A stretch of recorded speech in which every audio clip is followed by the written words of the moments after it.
guys, it's Angelo, and with all of the recent Battle for Azeroth news and data mines, we're able to get a first look at what I'd consider a very rough draft of changes coming to the Shadow Priest. Battle for Azeroth is bringing a lot of changes with it, and if you want to check out all of them, I'll leave a link to both the MMO champion class changes and the Wowhead data mines in the description below. But today we're focusing solely on the upcoming Shadow Priest changes.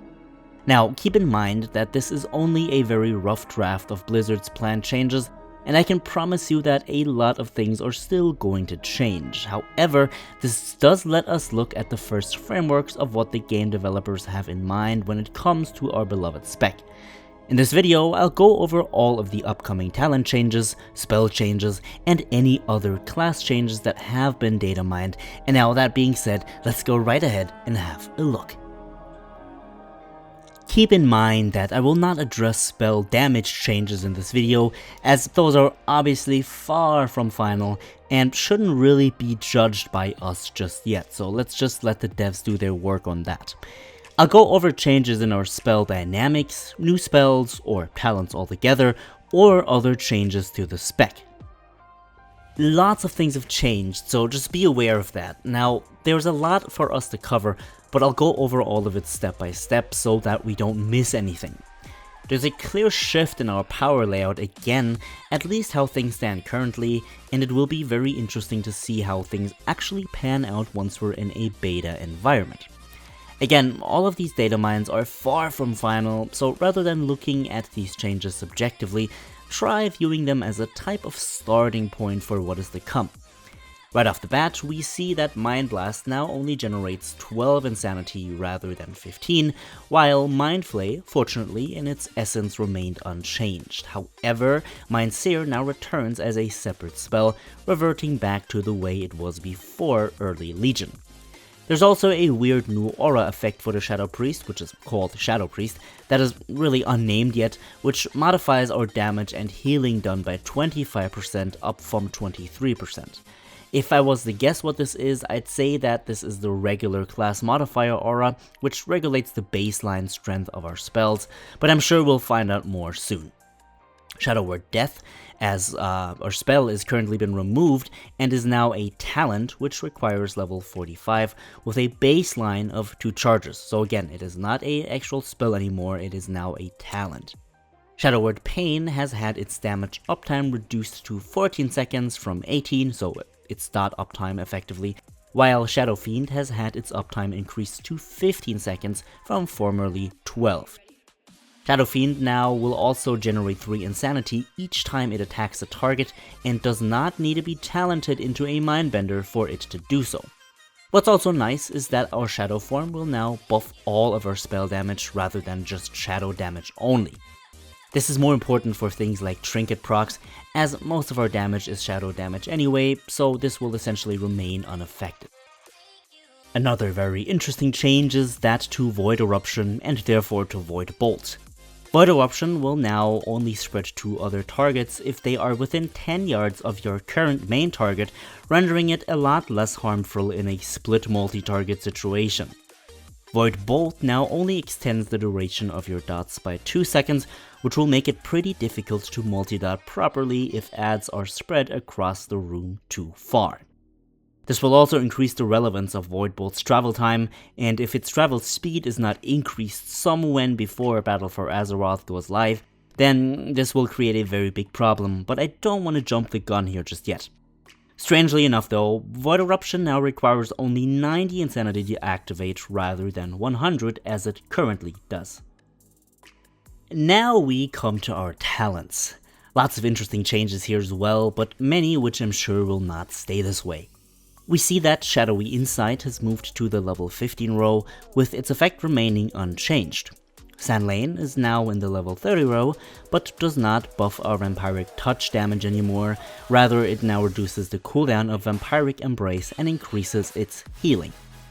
In our level 45 talent row, we have Dark Void, which will let your Void Eruption now apply Shadow Word Pain to all targets it hits, and this is essentially a different type of misery, which is in the same talent row and has kept its old effect of applying both of our dots with one cast of Vampiric Touch.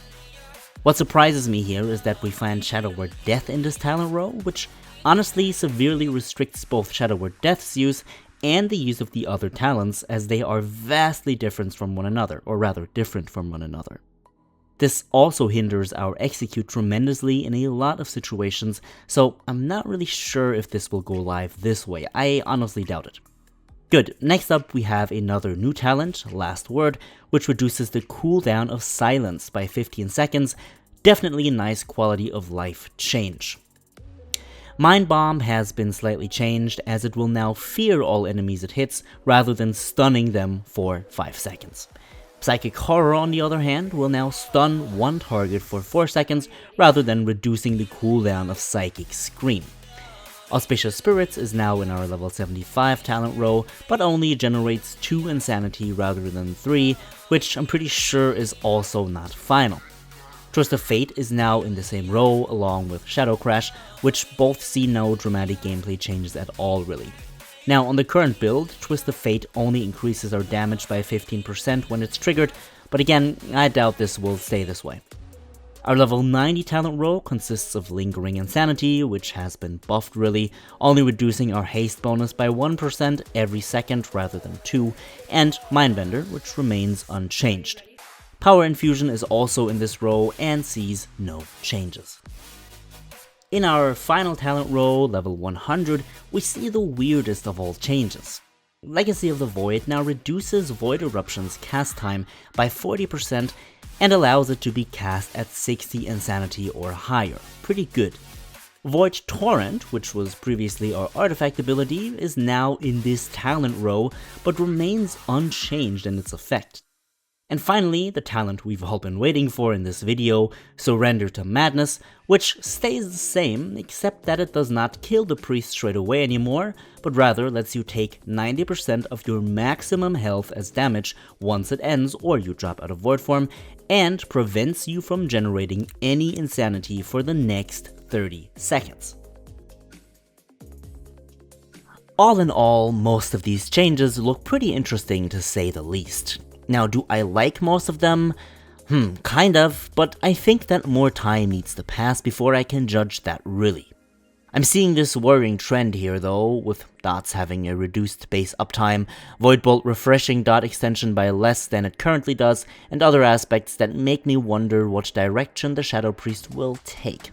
Will haste still be essential, or rather be the essential stat for our spec, or will things revolve more around stats like Mastery or Critical Strike, or flat out Intellect? Well, it's hard to say currently, but I have a feeling that more interesting changes will definitely hit us. What do you think? Do you think that these planned changes are a step into the right direction, or do you think that they may be a bad idea?